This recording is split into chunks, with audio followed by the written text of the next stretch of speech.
Students, today I am going to teach you some translation, some sentences. These sentences are very useful in your daily life.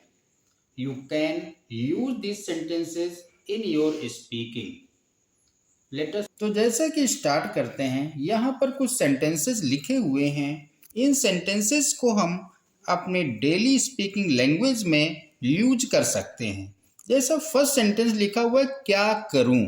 अब क्या करूं का translation करने के लिए हमको क्या बोलना होता है। सबसे पहले क्या की इंग्लिश हम समझते हैं। भाई क्या की इंग्लिश क्या होती है। क्या की इंग्लिश होती है व्हाट। और व्हाट के बाद हमको क्या कर देना होता है। व्हाट के बाद हमको टू लगाना होता है। What to. और करने की इंग्लिश जैसा कि हम सभी को पता है, करने की इंग्लिश होती है डू। तो हमारा ट्रांसलेशन बन जाता है व्हाट टू डू। क्या करूं। क्या करूं का ट्रांसलेशन हो जाता है व्हाट टू डू। और इस तरह से हमारा पहला ट्रांसलेशन कंप्लीट हो जाता है। सेकंड सेंटेंस सेज दैट, कहाँ जाऊं। अब कहाँ की इंग्लिश हमारी क्या होती है। कहाँ की इंग्लिश होती है वेयर। तो हम लिख देते हैं यहाँ पर वेयर।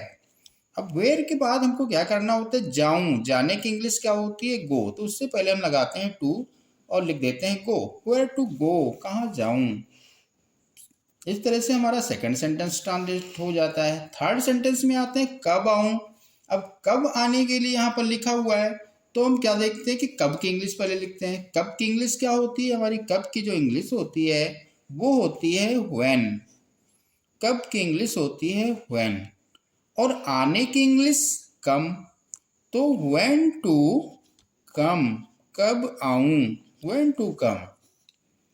क्या पढ़ूं। नेक्स्ट सेंटेंस कहता है, इस तरह से हमारा ये सेंटेंस ट्रांसलेट हो जाता है।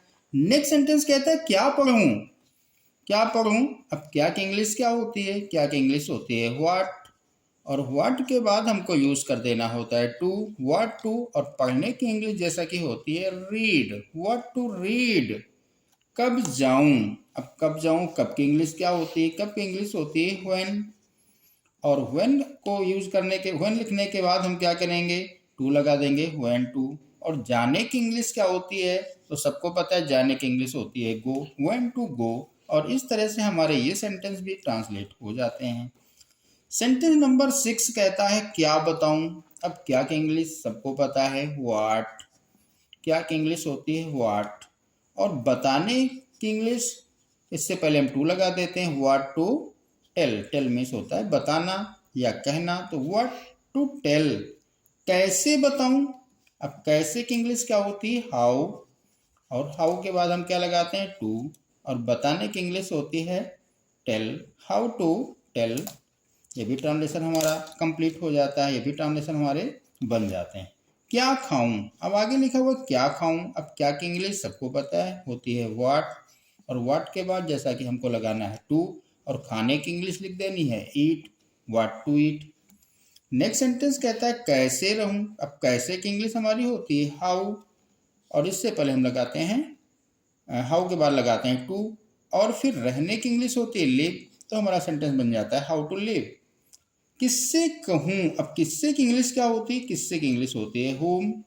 और whom के बाद क्या करते हैं हम टू लगाते हैं whom to। अब कहने की इंग्लिश से, whom to say, किससे कहूं। नेक्स्ट सेंटेंस कहता है किससे मिलूं। किससे मिलूं। किससे की इंग्लिश होती है whom। और whom के बाद हमको लगा देना होता है टू। और मिलने की English meet. whom to meet। और ये लास्ट वाला सेंटेंस फ्रेंड्स आपके लिए, आप लोग इसका ट्रांसलेशन करके कमेंट में जवाब दें। इस तरह से यदि आप डेली सेंटेंसेस का रिवीजन करते हैं, हमारे साथ रिवाइज करते हैं, डेली वीडियो हमारे वॉच करते हैं, आप देखेंगे कि आपकी जो इंग्लिश है धीरे धीरे इम्प्रूव होना स्टार्ट हो जाएगी।